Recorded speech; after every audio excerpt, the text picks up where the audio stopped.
ये विषय प्रधानमंत्री कार्यालय का नहीं है, मुख्यमंत्री से भी इसका संबंध नहीं है और ट्रस्ट का भी इससे कोई संबंध नहीं है। परंपरा से पुजारी जी प्रत्येक दिन किस रंग के कपड़े हों इसका निर्धारण वो करते आ रहे हैं और वो स्थायी तय है उनका। उसमें वो किसी दूसरे से प्रभावित होकर कोई परिवर्तन नहीं करते। यह है एक विषय, लेकिन अब मैं इस पर और बोलना चाहूंगा। ये चारों ओर पेड़ आपको हरे दिख रहे हैं, क्या इस्लाम दिख रहा है? ये हिंदुस्तान की समृद्धि का प्रतीक है। जिस किसान के घर में हरियाली खेत में सूख जाए वो किसान की खेती खत्म। ये समृद्धि का प्रतीक है, ये प्रकृति का रंग है। जब आप रोज घुइयां खाएंगे, आलू खाएंगे, डॉक्टर कहेगा हरी सब्जी खाओ, तो क्या इस्लाम खा रहे हैं आप? ये बेहूदी बातें हैं। रंग के ऊपर चर्चा करना ये बुद्धि की दिवालियापन, ये बुद्धि की विकलांगता का प्रतीक है। हरा रंग हिंदुस्तान की नहीं, सारे संसार में जिनके पार्कों में हरियाली नहीं होती वो अपने मकान की छत पर बाग लगाते हैं। मकान की छतों पर गमले रखकर हरियाली पैदा करने की चेष्टा करते हैं। यह हिंदुस्तान की समृद्धि का प्रतीक है। इसकी चर्चा आपको नहीं बढ़ानी चाहिए। जिनका जन्म हिंदुस्तान की मिट्टी में हुआ है, ऐसे लोगों को ऐसी बेतुकी बातों को आगे नहीं बढ़ाना चाहिए। ये मेरा आपसे निवेदन है। मैंने महाराज जी को पूछा, क्या किसी रंग का कहीं निषेध लिखा है क्या? तो इन्होंने कहा हमको दिखा दे कोई किसी रंग का निषेध भगवान की पूजा में आया हो तो, कि हम भी देखना चाहेंगे उस आदमी के ज्ञान को। मुझको महाराज जी ने कहा कोई निषेध नहीं है, लेकिन इसका अंतिम निर्णय पुजारी करते हैं।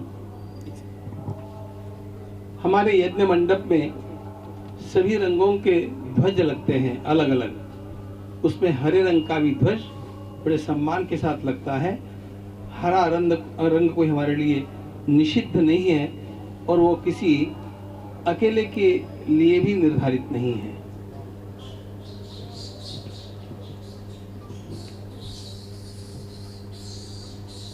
ये योगा योग है।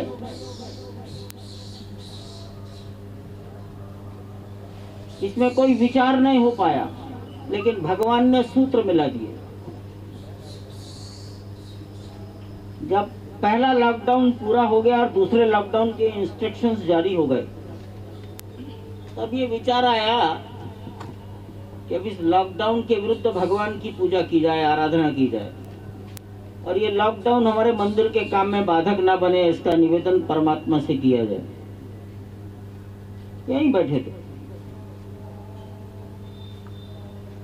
सामान्य लोग थे, कोई बड़े विद्वान नहीं थे।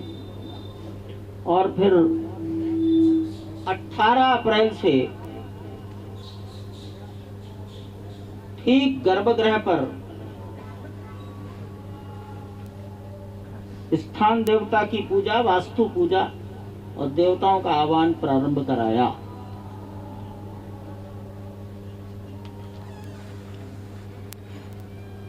और जून के महीने में लगभग ये बात आ गई कि प्रधानमंत्री 5 अगस्त को आ सकते हैं। आज 3 अगस्त है। आप सब लोग गणित लगाइए, 18 अप्रैल से गिनना शुरू करिए। आज 108 दिन पूरे होते हैं कि नहीं? ये विधि का विधान है, हमारा विधान नहीं। 108 दिन से वहां निरंतर स्थान देवता की प्रसन्नता के लिए पूजन और होम किया जा रहा है। 2 बार विष्णु सहस्त्र नाम के, भगवान विष्णु के 1000 नामों से आहुतियां दी गई। एक बार भगवान राम के 1000 नामों से आहुतियां दी गई। ज्येष्ठ मास के बड़ा मंगल के दिन हनुमान जी के 1000 नामों से आहुतियां दी गई हैं। वहां एक दिन रुद्राभिषेक किया गया है और एक दिन रामार्चा हुई है। रामार्चा अयोध्या में और वैष्णव में ज्यादा प्रचलित है, वो जानते हैं 6 से 7 घंटे लगते हैं। भगवान राम के तमाम भाइयों की, सेवकों की, युद्ध में सहायता करने वालों की पूजा होती है उस दिन, 6 से 7 घंटे लगते हैं। और एक गुप्त नवरात्रि आती है, मैं तो जानता भी नहीं था महाराज। तो गुप्त नवरात्रि पर यहाँ दुर्गा सप्तशती का पारायण हुआ और एक दिन 700 मंत्रों से आहुतियां हुई। आषाढ़ मास में जो एक काल होता है उसे गुप्त नवरात्र कहते हैं। और इस प्रकार 108 दिन पूरे होने के बाद आज वहां गणपति का पूजन प्रारंभ किया है। अथर्वशीर्ष के मंत्रों से 1000 आहुतियां और 9 शिला प्रस्तर उनकी आज पूजा की गई है। छोटे हैं, वो छोटे हैं जो उठाए जा सके, हाथ में पकड़े जा सके।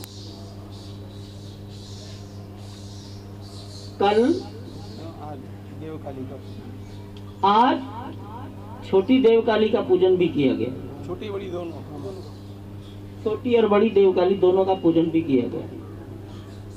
कल पुनः रामार्चा की और अयोध्या के पंडित रामानंद दास जी महाराज बड़े विद्वान हैं, वो इस रामार्चा को संपन्न कराएंगे।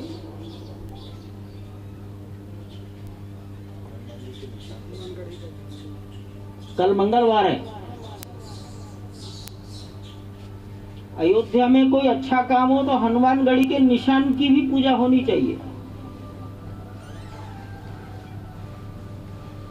हम चाहते थे कि वो निशान हनुमानगढ़ी से चले और शहर के विभिन्न मंदिरों में पूजन होते हुए सरयू पर जाए, लेकिन गद्दी नशीन ने बहुत विवेक से काम लिया और कहा कि कोरोना के इस महामारी में जब निशान निकलेंगे हनुमानगढ़ी के, तो उसके साथ हनुमानगढ़ी के नागा बड़ी संख्या में आ जाएंगे, वो ठीक नहीं रहेगा।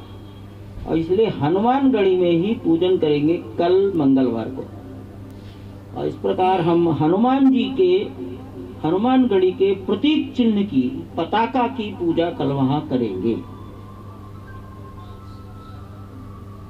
और जन्मभूमि पर जहां आज भगवान विराजमान है लकड़ी के टेम्पररी टेम्पल में, वहां रामार्चा करेंगे।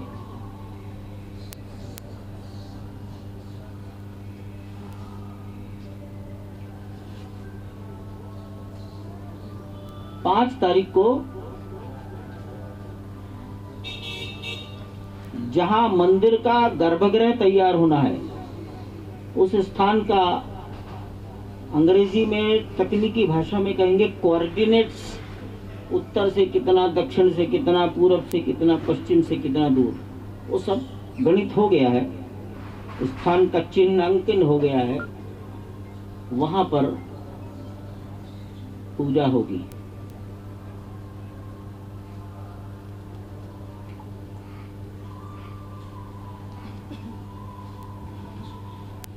एक शिलापट का अनावरण भी परसों होगा 5 तारीख को। शिलापट पर वही भाषा लिखी गई है जो लगभग निमंत्रण पत्र पर है।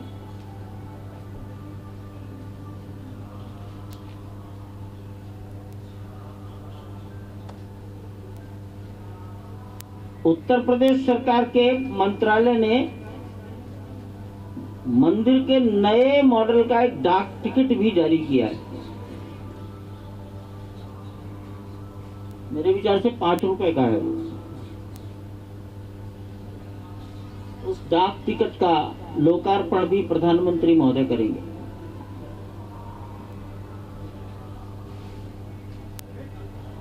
रामलला के दर्शन भी करेंगे और एक छोटे से पारिजात वृक्ष का रोपण भी करेंगे।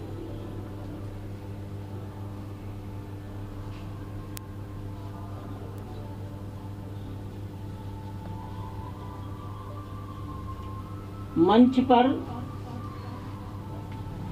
पूज्य महंत नृत्य गोपाल दास जी महाराज, जो राम जन्मभूमि तीर्थ क्षेत्र के अध्यक्ष हैं, वो मंच पर बैठेंगे।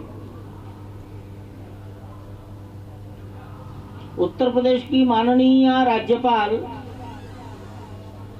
मंच पर रहेंगी, आदरणीय आनंदीबेन पटेल। ठीक बोला ना नाम? उत्तर प्रदेश के मुख्यमंत्री गोरक्षपीठाधीश्वर योगी आदित्यनाथ जी मंच पर रहेंगे। राष्ट्रीय स्वयंसेवक संघ के सरसंघ चालक डॉक्टर मोहन राव भागवत मंच पर बैठेंगे।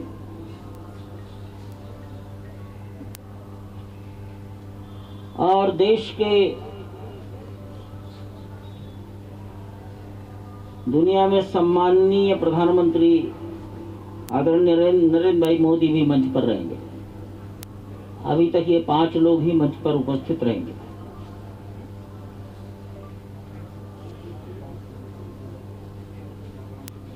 पांच तारीख के यजमान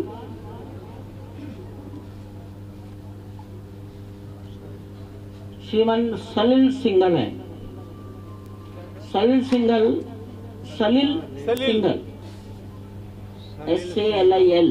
SALIL, ये अशोक सिंघल जी के बड़े भाई के सबसे बड़े पुत्र हैं।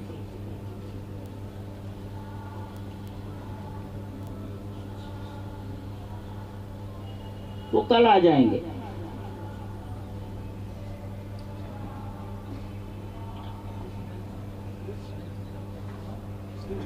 हमने दिसंबर के महीने में कार्यकर्ताओं को कहा था कि संपूर्ण भारत की पवित्र नदियों का जल और मिट्टी अयोध्या आए। समाज ने जिस उत्साह से इस विषय को पकड़ा, उसकी तो हमारे को कल्पना ही नहीं थी कभी। मैं गिनती भी नहीं कर सकता 1500 स्थानों से आया कि 2000 स्थानों से जल आया। अनेक लोग मानसरोवर का जल लेकर आए हैं।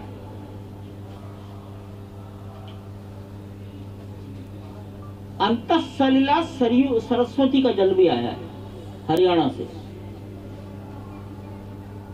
और देश की जितनी पवित्र नदियां किसी के भी ध्यान में आ सकती हैं, उन सब का जल आया है। गंगा सागर से जल आया है, तो जगन्नाथपुरी के समुद्र का जल आया है। रामेश्वर, कन्याकुमारी और सोमनाथ के समुद्र का जल आया है। श्रीलंका से भी समुद्र का जल आया है। 5 सागरों से अन्य देशों, अर्थात देश के तमाम समुद्रों से जल आया है। मिट्टी भी आई है। मैं मानता हूं लगभग 2000 स्थान। उदाहरण, गंगा तो एक है, देवप्रयाग से गंगा आई है, ऋषिकेश से आई है, हरिद्वार से आई है, गढ़मुक्तेश्वर से आई है, कानपुर से आई है, प्रयागराज से भी आई है, तो पटना से भी आई है, और गंगा सागर में भी गंगा है। तो 100 से भी अधिक नदियां और कम से कम 2000 स्थानों का जल। महाकाल की भस्मी भी आई।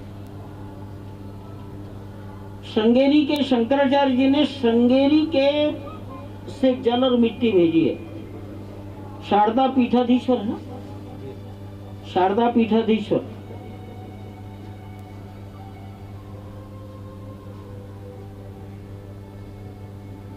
कांची के पूज्य विजयेंद्र सरस्वती जी महाराज, कांची पीठाधीश्वर जगतगुरु शंकराचार्य, उन्होंने पंच धातुओं से बना हुआ एक कमल का फूल भेजा है, जिसके ऊपर नवरत्न जड़े हुए हैं।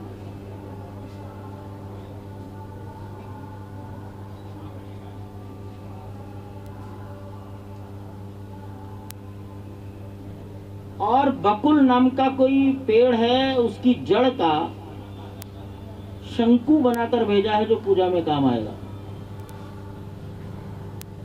ये कांची से आया है, शंकराचार्य जी ने भेजा है। बहुत सामान भेजा है, महाराज जी के साथ आया है। महाराज जी उस पीठ के शिष्य हैं। बहुत सामान आया। अनेक लोगों ने कहा है कि ये हमारे घर की गाय का शुद्ध घी है, हमने अपने घर में निकाल कर तैयार किया। मेरे पास कम से कम 6 से 7 किलो घी आया।